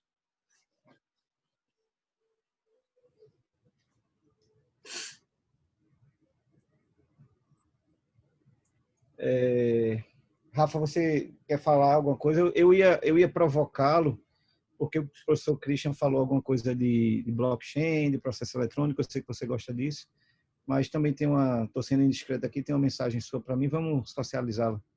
Diga aí o que é que você quer falar. Professor Christian, parabéns. A palestra foi didática, excelente, mas assim me chamou a atenção a franqueza, a maturidade de poder criticar o que o senhor produziu também. Eu acho que isso é o que enriquece o debate acadêmico em certos níveis. Queria muito ouvir sobre, quero ainda, sobre as novas tecnologias no processo e se tem algum artigo sobre isso. Para mim é interessante, então eu vou dividir minha participação em duas perguntas, se me permite a autoridade, professor. Estou explorando aqui. Mas a primeira é, ao longo da sua fala, eu achei curioso, porque o senhor sempre se referia a princípios, e como modelo peruano adotou princípios. Na nossa cadeira, geralmente, a gente tem um debate sobre regras e princípios e a efetividade. E a conclusão que me parece é que, em termos práticos, princípios não são tão eficientes. Assim, geram uma discussão maior, e o senhor citou até o Alexi, mandamentos de otimização. Me parece, e aí eu posso estar redondamente enganado, mas queria ouvir o senhor sobre isso, que a opção por princípios foi uma opção estratégica de aprovação do texto. E aí, se foi isso, gostaria de entender. Se não, assim, não sei como funcionam os juízes na corte peruana sobre a aplicação de princípios. Aqui eu percebo que há uma discussão grande sobre princípios. É muito mais rápido quando a gente tem uma regra específica, inclusive com uma sanção para o descumprimento dela. Queria ouvir o senhor sobre isso. E depois, se quiser falar sobre algum artigo sobre novas tecnologias e processos, blockchain, e como as novas provas são valoradas no sistema peruano, ficaria agradecidíssimo. E, mais uma vez, parabéns. Obrigado, professor Leonardo, por trazer esse debate de qualidade. Muito obrigado, Rafael, pela pergunta, pelo teu comentário também. Para mim é muito satisfatório aqui. Eu aprendo também muito de vocês com as respostas que eu posso tentar dar. Completamente de acordo. A fala, um discurso sobre os princípios, vamos combinar que pode ser muito abstrato, muito estratégico, como você falou, porque me permitam ser mais direto. Se escuta muito bem. Se escuta muito bem, vende muito bem, poder levar um sistema normativo com princípios, exato. Mas tem um livro que me deixou completamente também, revelou muitas coisas, como Marcelo Neves diria, olha, inclusive a Constituição é simbólica em muitas coisas. E pode ser, pode ser simbólica porque pode ter princípios ou valores constitucionais programáticos que ninguém toca, ninguém bate neles. Então, já também tem uma cultura jurídica muito profícua sobre constitucional e efetividade das normas fundamentais no Brasil, professor Ingo, enfim, e eu diria o seguinte: princípios são exatamente aqueles ideais, aquelas coisas paradigmáticas que o juiz pode utilizar para poder contribuir, talvez, à sua decisão. Agora, não é que simplesmente possa decidir tudo, o mérito do processo de uma ação resolvendo ou decidindo só com princípio. É uma falta de certeza, né? Mas é também um pouco complicado poder dizer num capítulo de normas fundamentais quais princípios incluir e quais não. Eu estou completamente de acordo e sou ciente de que, mais além desses 10 princípios que estão na proposta, talvez poderiam haver 15, 20 ou talvez 5. Então, não é tanto de quantos ou qual, mas poder reunir nesse capítulo introdutório de normas fundamentais aqueles princípios que se condizem com a cultura própria de um país. Então, é fundamental. Penso que em muitos princípios do texto vigente, como da proposta, é puro e simples marketing para poder deixar enfeitado e muito bem o processo, mas que no final de contas isso cai por terra quando você encontra um juiz que tem uma mentalidade dos anos 50 e que é quadriculado. Então, também os princípios não garantem muito. Vamos lembrar uma coisa: a efetividade das normas fundamentais e dos princípios é exatamente aquilo que o constituinte queria ou o legislador queria atingir, mas o legislador não é quem aplica, não é quem trata sobre esses princípios, é o juiz. E isso já é uma questão sobre discricionalidade, sobre ideologia do juiz. Caro Rafael, tem estudos de psicologia e direito nos Estados Unidos em que, estatisticamente, o mesmo juiz, um juiz John Smith, decidiu uma mesma questão de fato e de direito dependendo do ânimo em que ele esteve ou ficou esse dia. Porque talvez brigou com alguém, porque talvez acordou mais. Não é brincadeira, não é brincadeira. Isso chegou a um nível de estudo para a coerência e a certeza nas decisões dos juízes distritais ou federais dos Estados Unidos. E você tem um mesmo esquema normativo, tem os mesmos princípios, tem as mesmas rules de processo civil americanas, mas veja só que até pelo próprio intérprete ou quem aplica essas normas e princípios em geral pode ter das mais divergentes respostas. Então, às vezes os princípios complicam também um pouco o desenvolvimento do processo, né? E dois, eu sempre começo a dizer uma coisa quando se trata de tecnologia no processo. Tecnologia no processo sempre existiu. Em menor ou maior medida, sempre, pelo menos aqui no Peru, tivemos tecnologia. Desde para procurar jurisprudência, sentenças, para poder ter as notificações ou comunicações eletrônicas, penhor online, processo eletrônico. Sim, isso não está disciplinado ou regulado no CPC vigente, porque é do 93 e ainda precisa ser modificado ou atualizado, mas o seguinte: esse ano, pelas situações que já conhecemos, pelo menos aqui no Peru, dividimos o uso da tecnologia para algumas questões isoladas ou para alguns atos processuais isolados, e dividimos a tecnologia para o início, o desenvolvimento e a finalização do processo de maneira eletrônica, completamente eletrônica. Claro, vocês já têm, com muito tempo atrás, o processo eletrônico com as suas os dois aplicativos ou sistemas, tanto para a Justiça Federal, enfim, mas aqui ainda é uma tarefa para atingir, para desenvolver. O uso da tecnologia está em muitas questões até na prova, meios probatórios atípicos digitais é permitido sob a cláusula de meios probatórios de prova atípicos, sim, mas o que parece mais relevante agora é como disciplinar e como instituir se é que o processo pode ser completamente eletrônico ou virtual. Essa é uma discussão e um debate que ainda estamos tendo agora, porque só temos algumas normas administrativas do que seria aqui o Conselho Nacional da Justiça e também da Corte Suprema sobre os aplicativos, tem que levar o processo por o Zoom, o Google Meets, o Microsoft Teams. Perfeito, mas isso é uma norma que não modifica o CPC.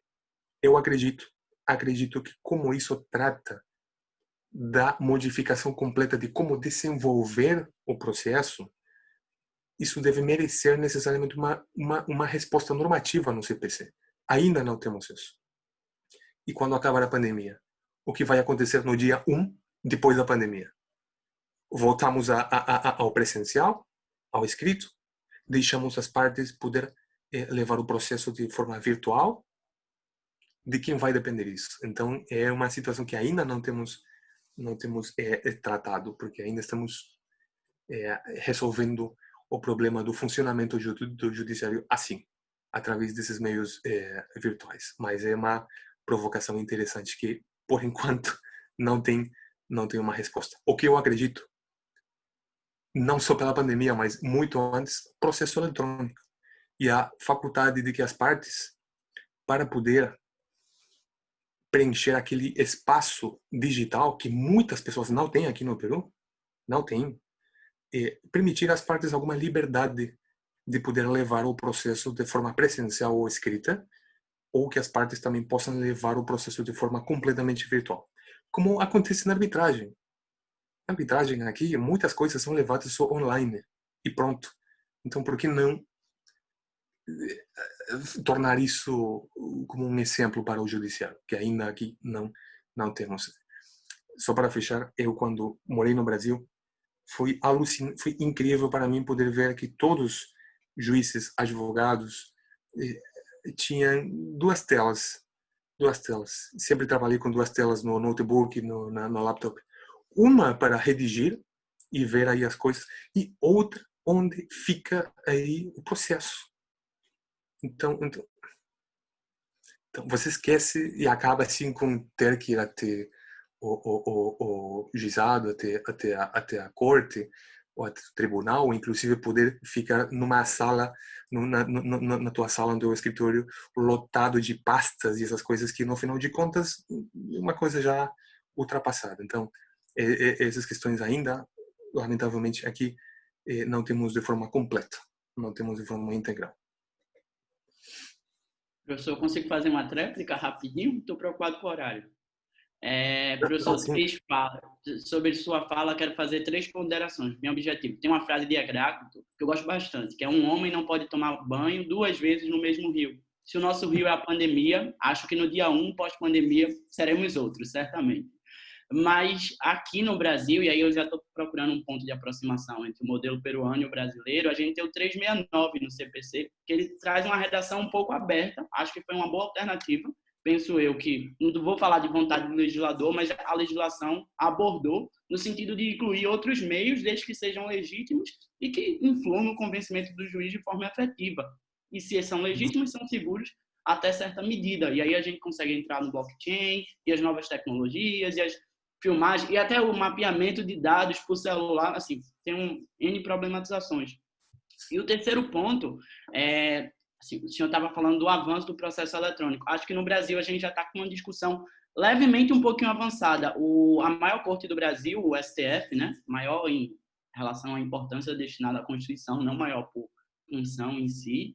O ministro presidente que assumiu agora, o Fux, na gestão dele, ele estabeleceu como essas metas a inovação tecnológica. Então, a gente está caminhando para uma discussão bem avançada. E a nossa problematização é como a decisão vai ser feita por tecnologia. Se seria só uma parte específica, levando em consideração aquele modelo tripartite de fatos, relatórios e dispositivo, ou se seria algo mais completo. Assim, eu tenho uma visão um pouquinho mais tradicional sobre isso, mas é interessante ver que esse movimento está interferindo desde o Brasil ao Peru em diversos espectros. Então, foi enriquecedora a sua fala. Muito obrigado. Não, é o que agradeço. Como vocês podem reparar, eu aprendo muito, porque isso serve também para poder trazer ou introduzir aqui alguma discussão, alguma fala que vocês já tenham utilizado para resolver os mesmos problemas. No final de contas, ou no final da história, penso que a melhor função do trabalho de quem compara ordenamentos ou sistemas é encontrar os mesmos problemas primeiro, para a partir disso pensar nas respostas que o modelo de quem estamos nos inspirando já encontrou. Então esse é um diálogo muito interessante, porque outra coisa pode ser que, por pensar muito de forma comparada, talvez tenhamos o risco de importar problemas que não existem, não é? E isso acontece muito nos ordenamentos que trazem simplesmente algumas ideologias ou tendências sem saber se talvez vão ser aplicadas. Mas é interessante. E aquela liberdade que você falou, ou essa amplitude para o juiz poder decidir ou utilizar esses meios, aqui temos sob o nome dos meios de prova atípicos, mas quando essa situação toda acabar, penso que muitas coisas vão ter que ser reformadas, inclusive no novo CPC. Aqui muitas situações ou disciplinas do processo são publicadas ou modificadas por regimentos da Corte Suprema. Por uma coisa de competência normativa, não parece muito recomendável modificar CPC com regimentos administrativos da Corte Suprema, por mais Corte Suprema que seja, porque uma norma, meu Deus, que disciplina o processo nacionalmente. Então, esses elementos que você trouxe agora são fundamentais. O fato dos procedimentos eletrônicos, das novas tecnologias, o uso da inteligência artificial. No ano passado eu tive a belíssima possibilidade de viajar ao Congresso Mundial de Processo no Japão. E imaginar, quase um ano, imaginar que foi até finais de outubro no Japão. E ao lado, já na China, aquela questão já estourando. E eu pensava fazer uma viagem por aí, pela Ásia, mas enfim. E o tema do congresso foi novas tecnologias, desafios do processo, e muitas pessoas, muitos professores brasileiros falando, bom, como temos disciplinado aqui a questão da tecnologia. O professor Cabral, o Daniel Mitidiero, falando exatamente sobre isso. E uma questão que também merece ser tratada. Meu Deus, vocês já têm o Vitor no STJ, no STF. Então aqui é uma coisa que é pensada como quando Isaac Asimov escreveu Eu, Robô, né? Então é isso. E aqui pensamos nisso. Será que pode ajudar? Será que é uma renúncia à função do juiz? É uma discussão que pode levar um doutorado para fazer, Rafael, né? Mas enfim, agradeço a tua importante colocação. Christian, meu caro, o nosso querido Pedro Henrique Nogueira quer dar uma palavrinha também. Fala aí, PH. Bom dia. Léo, como é que você está? Tudo bem? Quero cumprimentar aí a todos. Isabelle, Gabi, Christian. Prazer reencontrá-lo. Peço desculpas por não acompanhar a sua exposição desde o início. Eu estava em outro evento, estava participando de uma palestra, e assim que eu terminei, entrei aqui na sala. Imaginei que ia estar, pelo tempo, na fase dos debates. Então, peço desculpas por não ter acompanhado desde o início. Mas esse período aí em que tive a chance de acompanhar, uma exposição excelente, né? Fantástico, né? Quem não lhe conhece é até estranha, né? Porque você fala português melhor que muitos brasileiros, né?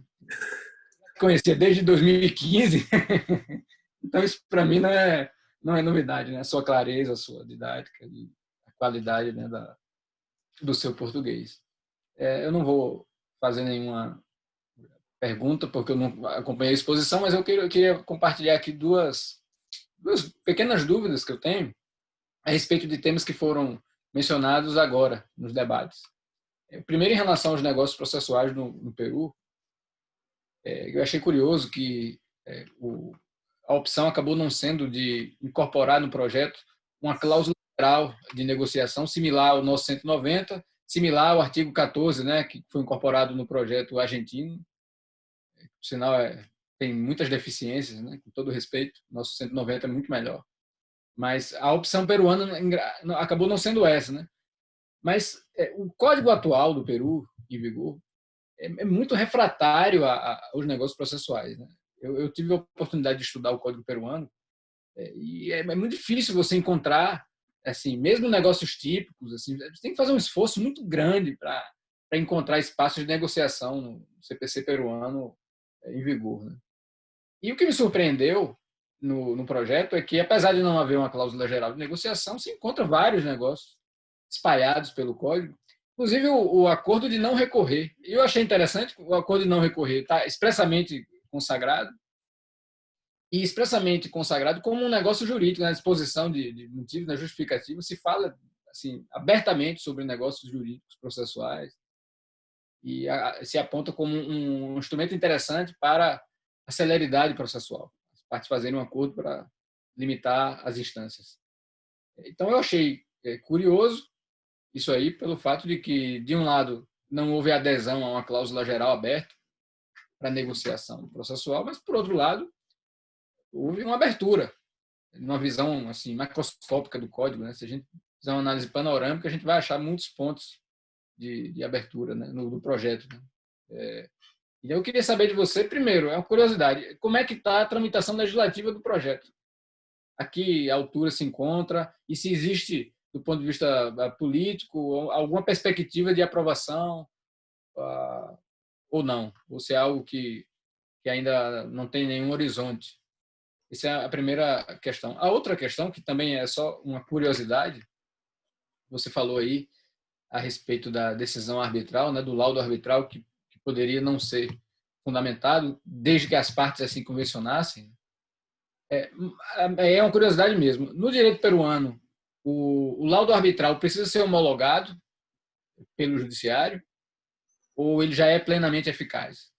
E se ele precisa ser homologado, existe a exigência de fundamentação na decisão homologatória? Como é que isso está tratado no projeto?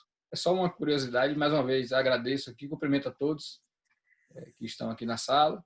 Deixo um abraço para você, Christian. Uma felicidade, um prazer ouvi-lo novamente. Não, a minha felicidade é de poder ouvir vocês todos aqui, todas, e de dividir com amigos, Pedro, Leonardo e agora também todos vocês.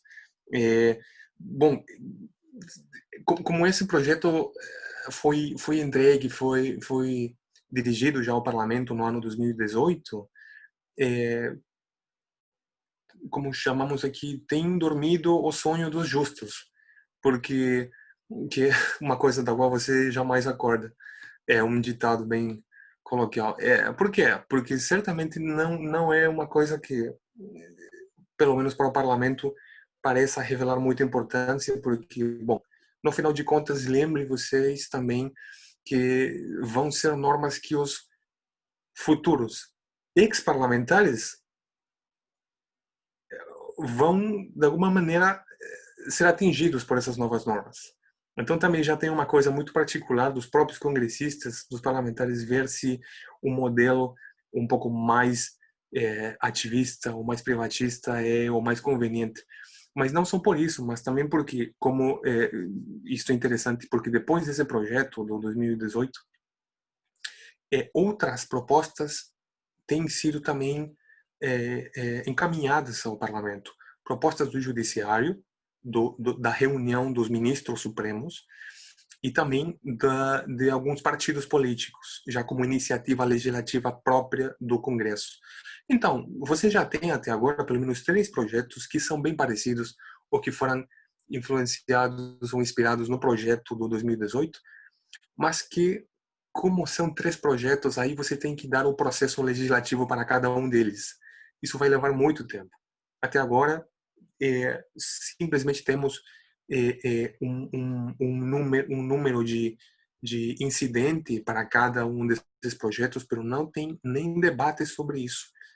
Interessante a situação, pelo contrário, que algumas normas da proposta têm sido, sim, objeto de modificação do CPC vigente, mas algumas, não o código na sua totalidade, como novo código. E, novamente, a mesma situação, a mesma patologia. Ou queremos reformar completamente um código e, portanto, trazer uma nova ideologia, um novo conteúdo axiológico, ou simplesmente trata-se de colocar, resolver pequenos erros com algumas normas isoladas. Uma questão que sempre acontece aqui com a maioria de códigos processuais. E 2, não. O laudo arbitral, a sentença arbitral, o laudo aqui não precisa ser homologada pelo juiz, a menos que seja uma sentença ou laudo estrangeiro. Aí sim, pelo processo do exequatur, aí tem que ser homologado sim para que tenha plena efetividade aqui. Mas o interessante, como é que os arbitralistas às vezes pensam que tudo é direito civil, contratual, mas que a arbitragem também tem uma base bem forte de constitucional e processual. Se o direito fundamental à tutela jurisdicional afetiva é imediato e aplica-se para privados e públicos, o núcleo duro do devido processo é motivação. Então, você não pode negociar ou acordar antes da arbitragem. Não, eu vou renunciar à titularidade que eu tenho para que exista motivação na arbitragem. Não, aí, para quem consegue olhar a arbitragem como direito constitucional, em qualquer organismo, em qualquer órgão público ou privado que resolve conflitos, deve respeitar garantias do devido processo. Uma delas é a motivação. Então, para a renúncia, as cortes arbitrais aqui não aceitam. As partes podem pactar, podem negociar, mas os tribunais arbitrais não aceitam essa renúncia à motivação. Não. Motivam menos e com um estándar menor, talvez, de rigorosidade comparado com o judiciário, mas você não pode renunciar ou pode obrigar ao tribunal arbitral a não motivar. Não. Então é por isso que, inclusive, para cuidar e garantir que o laudo seja válido, os árbitros não homologam, não aceitam que as partes não possam ter uma motivação no laudo. É isso. E é norma. Isso está normado. Uhum.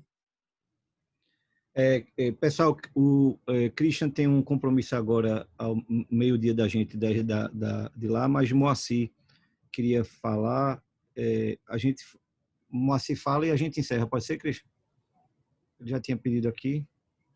Moacir, meu velho, a palavra é sua. Exato. Obrigado, professor Leonardo. Obrigado, professor Christian. É um prazer tê-lo aqui na nossa sala, nosso ambiente virtual. Gostei muito da sua apresentação. E eu não chamaria seu português de portunhol, não. Seu português é muito bom, como o professor Pedro Nogueira afirmou. Durante a sua explicação, me chamou muita atenção, professor, o artigo 3º do projeto do CPC peruano, que estabelece a possibilidade do juiz impedir que qualquer formalidade evite realização efetiva de direitos materiais.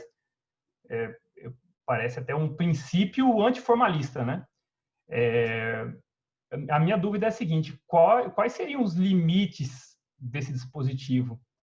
De acordo com o ordenamento jurídico atual peruano, é possível flexibilizar, por exemplo, regras de competência, objetivando a efetivação de direitos materiais, como acontece aqui no Brasil, tem acontecido aqui no Brasil, onde já tivemos alguns casos de 2 juízes presidindo uma única audiência em um único processo com o objetivo de justamente esse, né? Objetivando efetivar direitos materiais e renegando, de certa forma, certas formalidades desnecessárias. Eu gostaria de te ouvir um pouco a respeito disso. São essas minhas perguntas. E obrigado novamente, professor Christian. Obrigado, professor Leonardo, por promover aqui esse evento. Só acrescentando um detalhe na pergunta, Christian, eu recentemente precisei fazer um estudo por conta de um processo do qual eu sou advogado, e percebi que o Superior Tribunal de Justiça brasileiro tem um entendimento firme, eu desconhecia isso, soube agora, tem um conhecimento firme de aplicar a instrumentalidade das formas nas regras de impedimento. Então, não basta a hipótese objetiva de impedimento, é preciso demonstrar efetivo prejuízo, efetiva parcialidade. Então, o juiz está num processo em que o irmão dele é parte, mas ele proferiu ali, foi um julgamento em bloco, foram 100 sentenças iguais, e no meio estava do irmão, quer dizer, ele não é impedido por causa disso, né? Qualquer um que julgasse, aplicasse aquele entendimento em bloco, teria dado aquela decisão. Então, concretamente, não haveria a parcialidade. Será que essa pergunta de Moacir poderia ser, ou esse artigo 3º do projeto, poderia ser um reforço a uma hipótese como essa, e dizer que a mesmas hipóteses de imparcialidade ou de impedimento, melhor dizendo, é preciso haver aí a demonstração de efetivo prejuízo, de efetiva parcialidade? Eu achei que isso poderia ter alguma relação, e aí acrescento na pergunta dele. Sim, muito obrigado, Moacir, pelas tuas palavras, pela tua pergunta, a preocupação. E de fato, Moacir, Leo, se você introduz ou disciplina uma regra aberta, uma cláusula geral, uma regra aberta como um princípio, o conteúdo, a arquitetura normativa na redação, aí você pode ter uma série de possibilidades de soluções interpretativas para o juiz, para quem aplica. Eu penso, pela costume, por como tem sido a praxe judiciária aqui no Peru, que em aqueles lugares ou âmbitos em que as normas processuais não sejam de ordem público, de conteúdo sobre a validade de atos, sobre modificação dos prazos ou das competências do juiz, que sejam não prorrogáveis, que não sejam adiadas, como a competência territorial unicamente, aí sim o juiz poderia talvez flexibilizar, fazer mais efetivo ou menos rigoroso o procedimento para poder efetivar esse direito. Agora, não temos uma experiência ou um caso paradigmático em que consigamos dizer aqui o juiz modificou completamente ou facilitou a tutela de um direito X utilizando outro tipo de técnica ou modificando uma norma ou deixando de aplicar uma ou reduzindo o rigor de uma formalidade. Não, porque os juízes, mesmo tendo esse código, essa promessa que está no princípio, pelo menos aqui tem uma forte raiz muito positivista. Aqui temos um controle administrativo das condutas do juiz, como o CNJ faz, quase de polícia. Então, é muito perigoso para um juiz poder dar uma aplicação a essa norma, a esse princípio de flexibilidade, sem que tenha o medo de poder estar criando uma conduta indevida.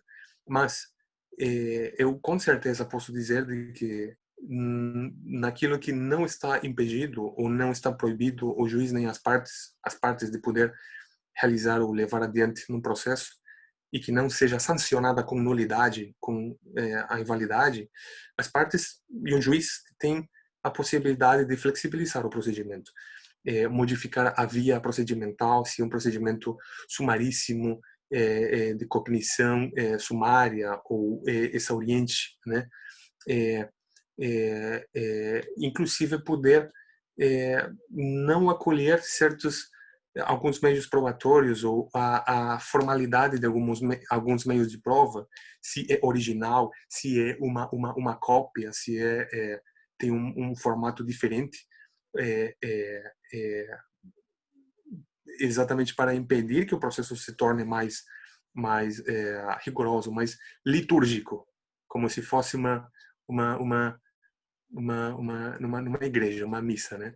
Então, mas além disso, não temos uma regra que imponha ao juiz um limite, porque o nosso limite é aquele extenso, aquele maior aquilo em que não seja sancionado com uma invalidade. Aí o juiz tem liberdade total de poder flexibilizar. Outra coisa é se o juiz tem a iniciativa, a responsabilidade e não tem o medo de poder levar em frente aquela modificação processual, né? Mas fora disso, não há nenhuma limitação restrita.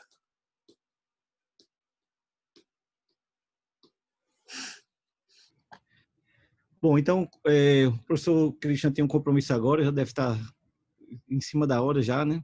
Então, Christian, queria agradecer mais uma vez, né? Foi muito bom ouvi-lo, revê-lo, ainda que virtualmente, nos atualizar aí sobre as bases aí para um novo processo civil peruano, e eu lhe ofereço aí as últimas palavras para que a gente possa encerrar.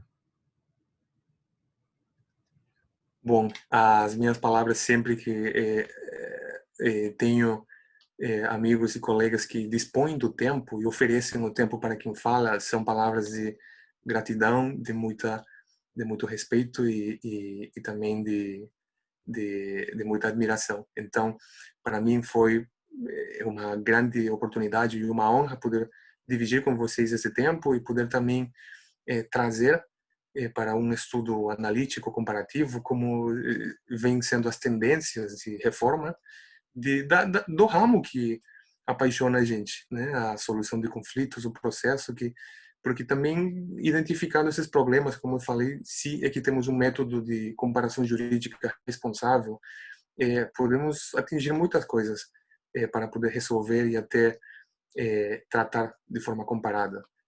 Tudo isso para melhorar, exatamente, como teóricos, como doutrinadores, como operadores do direito que pretendemos ser. Então, para mim, é uma grande honra, satisfação. Vou esperar com muito desespero poder novamente nos reunirmos em qualquer cidade do Brasil. Certamente isso acontecerá e, bom, simplesmente mandar um abraço a cada um y a minha gratidão. Muchas gracias por todo. Espero me hayan entendido. Y bueno, agradecerles y mandarles un abrazo a Leo, Pedro también y a todos y a todas. Mi español es mejor. Mas ficou comprovado que você fala espanhol também. Também. Tá bom. Obrigado. Obrigado. Muito obrigado. Quando o vídeo tchau. estiver disponível, eu mando para você. A gente divulga aí. Perfeito. Obrigado a todos e todas. Tchau, tchau.